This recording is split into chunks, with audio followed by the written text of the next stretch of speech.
Hey guys, I'm Everlast, and a couple weeks ago I had a coaching session with someone who's pretty new to Vi, but there is so much to learn here. We got into some really crucial points, and she learned so much from this coaching session that after she got off this coaching session, she went on to win 10 games in a row. It was kind of crazy. So I think this is going to be super useful for you, whether you're bronze, new to Vi, or you diamond. I think you're going to learn a lot from this video. So if you do, please like and subscribe. It really helps me out, and let's dive right in. Still tired of doing nothing, pretty boy? Let's get to work. You feel a bit irrelevant in these games, even though you're winning? No, I feel like I'm always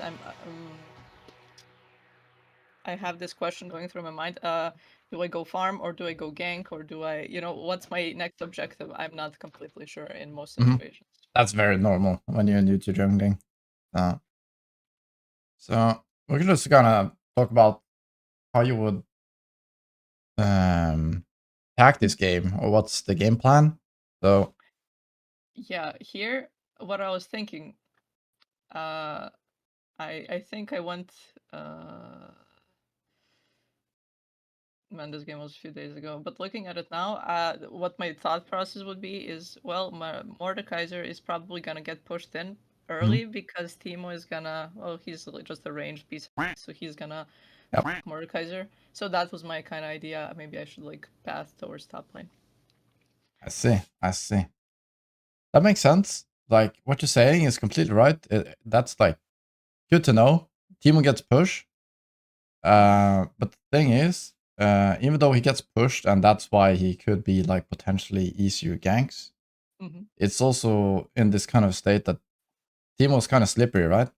And Mordekaiser doesn't have like great setup. He's kind of slow. He can't really trade onto Timo either in the early game, so it's not that likely that Timo's going to be low. And especially before level 6, this is kind of important when you're playing Vi. It's not that easy to get successful ganks. If they're not low, if they don't burn flash, for example. I don't think it's very likely that Timo is going to burn his flash or get low. So I would kind of ignore this lane and just... Mordekaiser is probably going to have a tough time. But that's kind of how it is. But Ari, you're great with Ari. And she's probably going to have push against Echo, right? She's the ranged one. So that's very good to know. So that means you can maybe play a bit aggressive. And these are going to have push. Lux Kate, probably. This is a very explosive lane. Like there's a hook champion, which is very nice to know. And then you got Caitlyn Lux, which is super deadly. If someone hits a binding or something, someone gets trapped, you can like very likely get a kill, right? And they're also very nice to get ahead because they got such great harass potential. And even though they get pushed, and they're probably not going to push in, and that way it might be that not that easy to gank. At the same time, if you do push in, they can play very aggressive and trade a lot. And then if Masti ganks and you counter gank, you're probably going to win it. So your lane looks good to gank because they're pushing, so then you can punish it. So counter ganks are very effective in that way. And using that push can also mean you can maybe go into the Masti's jungle. So this can be a bit scary if you're not like used to this, but it can be very good. And we gotta just like make mistakes and try to make the plays and see what happens and why it didn't work if it fails. So outpath here, the most volatile lane is usually a very nice metric. And like hook champions, they're squishy, they have a lot of damage in the early game. If this is like a Soraka versus a Lulu, and a Smolder and I don't know, something more passive, an Ezreal is probably not that likely to result into like many explosive fights, right? And that way it might be better to ignore that lane a little bit more, and then maybe you can play heavier for mid lane, for example. This is a nice lane to snowball. So this is kind of the thought process. So these are like really nice indications, right? What happening. So I look here a lot, and also like they're on top of each other. So they're like 100% fight ring, right? So they're going crazy over here. And when you get those kind of signs, it's very nice to just take a glance. I know if you've binded key bindings. Yes, ZXC. Beautiful. So then we'll just take a nice glance over there. So they do get a kill. Awesome. I was kind of focused here on mid lane if I could like help out Yeah. Ari. Yeah. Okay, nice. And I didn't know where the jungler was, so I didn't want to follow here. Yeah. That's smart. I think it's correct not to chase this. Maybe you could have, because you're both like sort of healthy. But I also think it's fine. It's probably not gonna result into anything more. What I would say is like these ganks are usually quite hard to make successful, unless he has like, if we know he has burned flash, for example, and he's playing like this, then I think this is fine. Or if it's like lower, if he's on this HP, and his lane is kind of cooked, if it's more like this, because then you can like almost kill him before he can flash, right? You can flash Q on him and just like get him in one combo together with your Ari. But when they're healthy like this, it's kind of difficult without your ultimate. So this is very unlikely to end in a kill. Yeah, to end in a kill. And he's just gonna like, okay, he gets poked down, he gets low. Maybe he burns flash and he has TP back. So that's like sort of great, but you can't really gank him again and kill him, right? Yeah. So if this is a different scenario where you're both level 6, you can force his flash and force his TP, and then the lane is still like this, that could be very good, because then you're pretty likely to get a nice kill. But now you're probably not going to be able to use this timing for much. By the time you're level 6, then his flash is back up, this kind of a thing. So I would just continue to path here, because every time we're not taking camps, we're losing experience and falling behind. And we're also giving the Master E a lot of information, right? So if he was... Yeah, exactly. So if he assumed we started red side, for example, and did like this, now he could know that you could be here. If he did like this, right? So he could like look for your bot lane right now, because they're low. Maybe they use some sums to get the kills. So by you showing here, you kind of giving him permission and an opportunity to maybe go for something here. Because if you don't show, he doesn't know. So it's much more scary for him, because you can kind of gank, right? But you played it well, though. You played it well, so it's good. Not over chasing.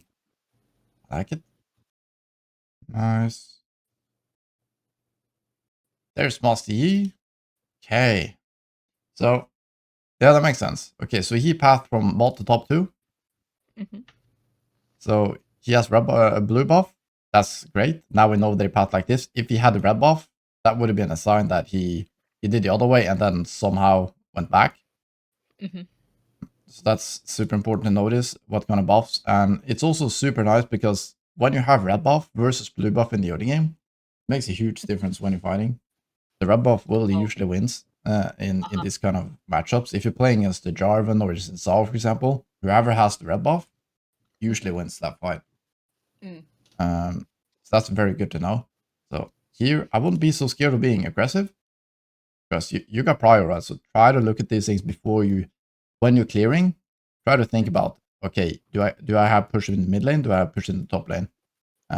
Is it smart to go into river here? If not, it's not a big deal to give up the first scuttle. The first scuttle crap is not that important actually anymore. It gives pretty low experience and just like some gold. But if this looks bad, if your Teemo is pushing in like we expected, like before the game, for example, if he's pushing in, there's no like viable gank because it's kind of full HP and nothing's gonna happen, and your Ari might have like recalled. I would just like base right here, and then you can go to this, and then okay, Master E gets top. We make sure we ping his position, and then we still get a squirrel crab, and now we have an opportunity to go bot.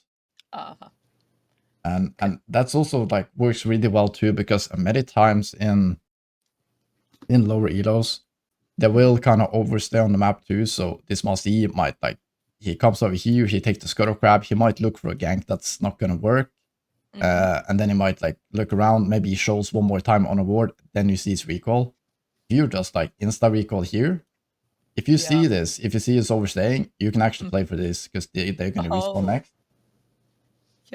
That's a very nice exploit. Item advantage, right? Exactly. So you're gonna have items. He's gonna be stuck, reset, and you can maybe even like, if he overstays, you're gonna have to like think about, okay, from the time he presses B, it's gonna take about like 25 seconds for him to walk here.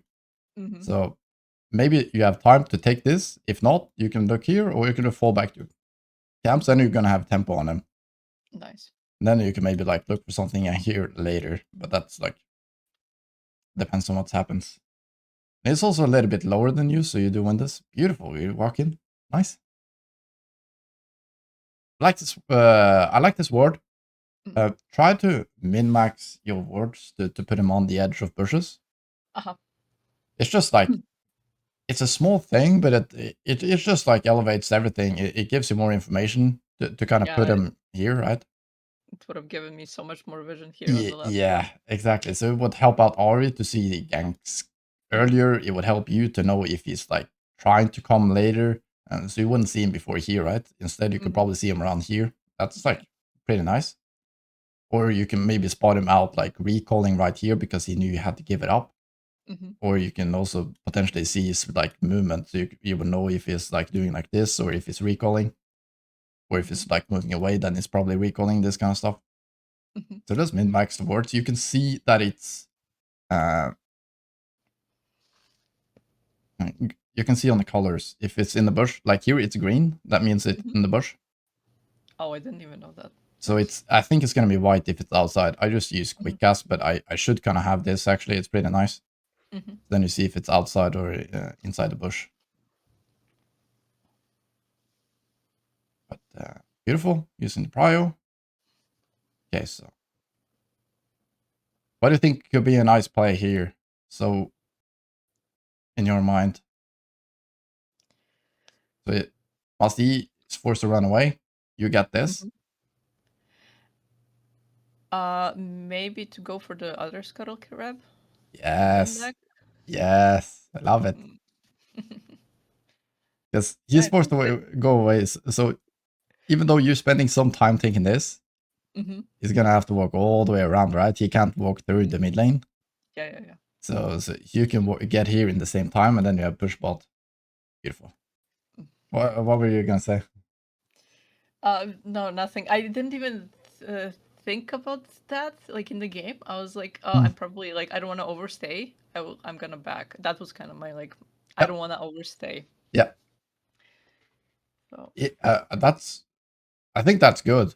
Like that's Mhm. honestly really good that you have this feeling, and you Mhm. did waste some time on the mid gank, Yeah. so it does make sense, right? So your camp, it's like 415. So I don't hate the reset, honestly. It's Mhm. not bad to do like this either, because you can almost like, if he recalls, you're gonna be able to be here almost at the same time if you use your Q, right? Mhm. So then you can fight him with a little bit more gold. And if he goes like this, Mhm. by the time you get there, it's probably gone. But then you're here with items, and he has no items. So if there's a fight bot, or Yes. you can get on him, then you can like kind of chase him, and then he's Mhm. forced to overstay in that way. Like Mhm. like like you said, then he overstays if he goes for this. Yeah, You yeah. reset. You're coming with items. Now he can't really play, and Mhm. now these are gonna respawn, right? So now you could play for this, and he's Mhm. forced to recall or fight you with less items. Cool. Hmm. Let's see what happens. Okay, looks like it's going around. Not sure. But I don't hate recall. I don't hate recall either, because we did spend some extra time on the first gank. If you don't do the first gank,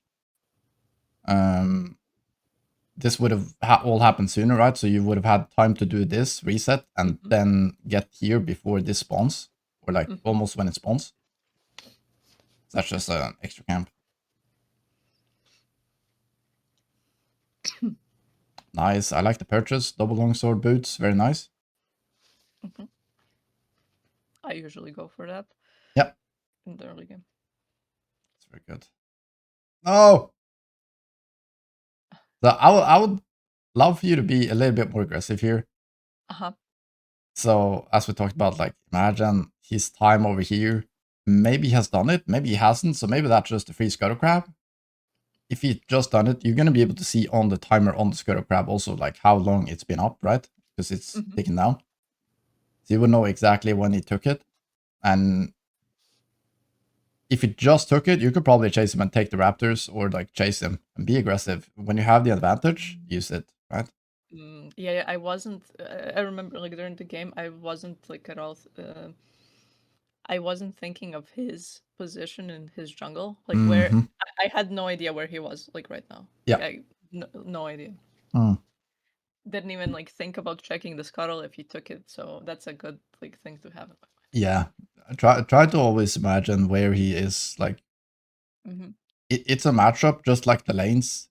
Think of it Yeah. as a nice 1v1. So try to imagine in your head if he's moving, when approximately will he be here. So even though you can't actually see him, imagine you can see his icon like kind of moving in this speed.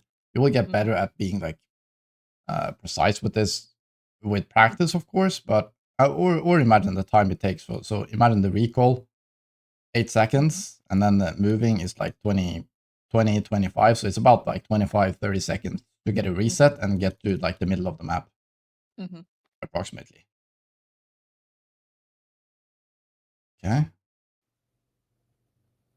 It didn't take it. Okay, that's good to know. Here I was like, well, my bot lane's pushed. Yeah. Maybe I could try taking this. Yeah. I don't hate it. There would what would really help you out a little bit to make this decision is to just look more on the bot lane, because between here and by the time we start Drake, so we see it on the minimap, but when we're taking like big decisions like this, then I would try to get some more information. I would tab to see if my bot lane has recalled yet, for example. That can be very nice, because if they haven't recalled, they might be kind of weak. See their items versus your enemy team's items. And also we see, even though they have push, they have a little bit low mana. Our Lux is kind of low. So I don't know how low the enemy bot lane is. If they're just as low or struggling just as much, then I think it's fine.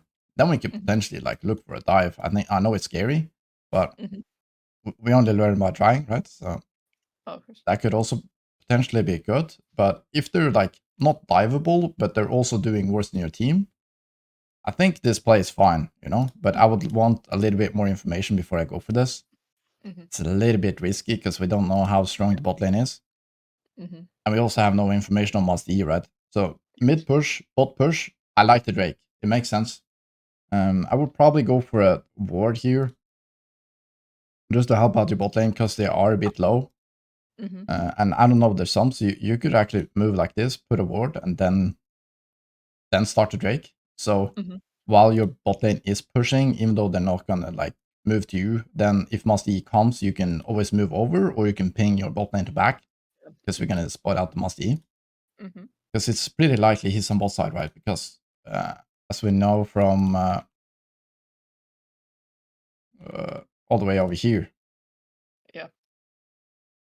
He was passing on the same side as me. Yeah, so he's here, and he was pathing exactly right here, right? So he doesn't have any more camps. He's level 4, he has the blue buff, he does not getting a scuttle, so either he goes like this, or he resets, and goes to his Krugs. These are like his two options.